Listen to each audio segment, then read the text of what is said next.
nag-comment sa ating channel. Nagre-request siya na gawan natin ng video ang viral na issue tungkol kay Ann Curtis at sa isang congressman. At ayoko sanang gawan ito dahil medyo political na ito. Ngunit napagdesisyonan kong gawan ito ng video hindi para makisawsaw o makisabay, kundi dahil nakalinya rin naman ang issue na ito sa isinusulong nating adhikain, lalo na sa mga kalalakihan. At magiging mainit ang atake natin dito. Kaya sa mga hindi pa napapanood ang video ng statement nitong congressman na pinagmulan ng issue na ito, panoorin mo muna iyon upang makarelate ka.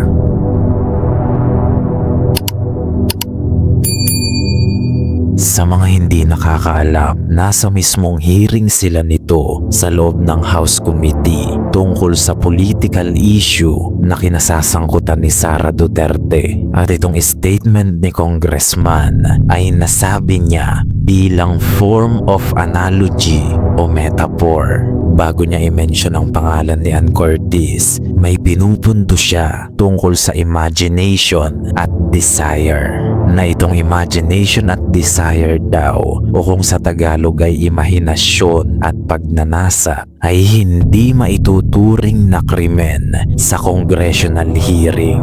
May punto nga naman dahil halimbawa kung nasa imahinasyon at pagnanasa mo pa lang ang pumatay, hindi ka pa pwedeng kasuhan ng murder, hindi ba? Kasi hindi mo pa naman ginagawa yung pagnanasa mong pumatay. May punto, hindi ba? At kaya napag-usapan yan ay dahil sa past statement ni Sara tungkol sa imagining harm toward political figures.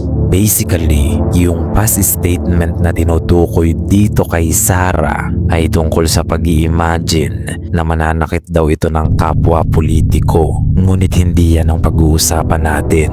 Background o context lang yan upang mas maunawaan mo kung saan ba nanggagaling ang sinasabi nitong congressman. Kaya naman sa argumento nitong congressman, ang imagination at desire daw ay dapat hindi punishable o impeachable offense. Naunawaan mo na ba ngayon? Ang punto niya ay ang pag-iisip daw ng masama sa isang tao ay hindi pa krimen hanggat hindi pa ito naisa sa katuparan at nasa imahinasyon pa lang. May punto naman kung tutuusin at dyan niya binanggit ang pangalan ni Ann Curtis upang gawing analogy o metaphor para mas linawin ang argumento niya tungkol sa imagination at desire. Ngunit napasama ang tirada ni congressman nyo. Nagkandaletse-letse ang dapat sana ay harmless analogy niya dahil mali ang naging delivery at hindi naging appropriate ang subject.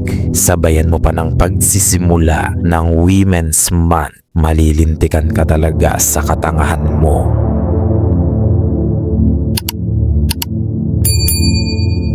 Bilang politiko, dapat panatilihin mo talaga ang professionalism mo dahil nasa politika ka at may impluensya kang tao. Hindi ka pwedeng bara-bara na lang magsalita dyan na para bang nasa inuman lang kayo, lalo na at nasa hearing ka. Hindi ka pwedeng magsalita ng mga bagay na akala mo ay wala lang sa tenga ng mga tao dahil buong bansa ay nakikinig at lahat ng bibitawan mong salita dyan ay may laman dahil hindi ka naman tambay lang. May posisyon ka sa gobyerno. Anumang salita ang lalabas sa bibig mo, may laman at may bigat yan dahil sa posisyon mo. May kapangyarihang dala ang posisyon mo. Kaya kailangan maging maingat ka sa mga salitang bibitawan mo. Kung ganyan lang din naman kayo magsalita dyan sa mundo ng politika, di pinatunayan nyo nang ang katawa-tawa ang gobyerno ng Pinas. Dahil kayo mismo ang bumababoy dito. Ang mali pa dyan, nag-mention ka ng pangalan ng artista. Pwede mo namang sabihing babae na lang, wag nang mag-mention ng pangalan. Ngunit maalin man dyan, mali pa rin ang ginawang analogy.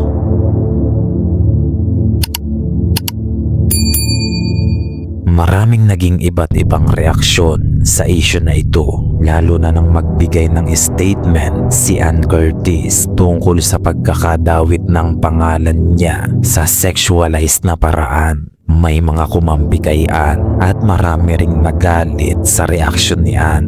Dito ako nadismaya. Talagang bumaliktad na nga ang mundo. Nananahimik yung babae. Biglang nadawit at nabastos ang pangalan niya sa politika. Tapos sa kanya pa kayo magagalit. Napakalaki nyo namang disappointment. Kahit mga babae mismo, si Ann pa ang sinisisi. At syempre, maraming tunay na misogynistic ang nagsilitawan. Mga sinisisi yung babae dahil kabastos-bastos naman daw ang personality nito. Sa mga low IQ kasi na lalaki, kapag kabastos-bastos ang suot ng babae, permission yon sa kanila para mambastos. Ganoon sila ka low IQ.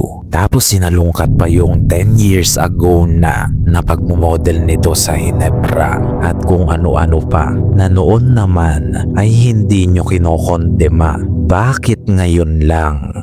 Dahil ba viral o dahil mema lang? Mema pag-usapan, mema halungkat, mema batikos, mema sabi, mema sumbat o mema content lang?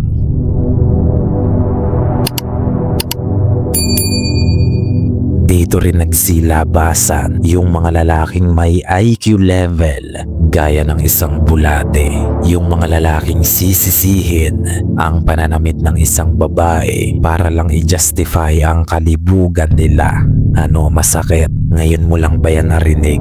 Ganyan ka, diba? Kapag nakita mong kabastos-bastos ang pananamit ng babae, babastusin mo na. Bakit? Kasi kupal at malibog ka at wala kang kontrol sa sarili. Yan ang totoo dyan. Kahit hainan ka dyan ng laman, kung ikaw naman yung lalaking walang pakialam at mataas ang kontrol sa sarili, hindi ka naman magpapadala sa libog at gagawa ng katangahan, hindi ba? Ngunit syempre, hindi mo maiintindihan yan dahil wala kang accountability. Basta makakita ka ng babae na low IQ din at promiscuous manamit, babastusin mo na dahil parehas kayong low IQ.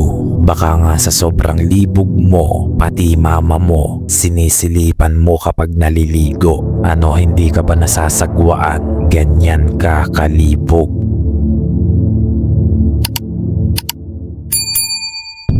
Lakan, para sa iyo ang mensahe na ito. Tatandaan mong walang bobo sa community natin dito. Hindi tayo basta lalaki lang. May kontrol tayo sa sarili. Hindi tayo alipin ng libog at responsable tayong lalaki. Hindi porket may tukso, magpapatukso na tayo. At hindi natin sinisisi ang tukso para lang i-justify ang kalibugan natin. Hindi tayo katulad ng pangkaraniwang lalaki dyan na may IQ level ng isang bulate. Nauunawaan natin na may mga low IQ talagang babae na inihahain ang sarili sa kabastusan. Ngunit hindi tayo asal hayop para sunggaban yun. We have self-control and self-standard.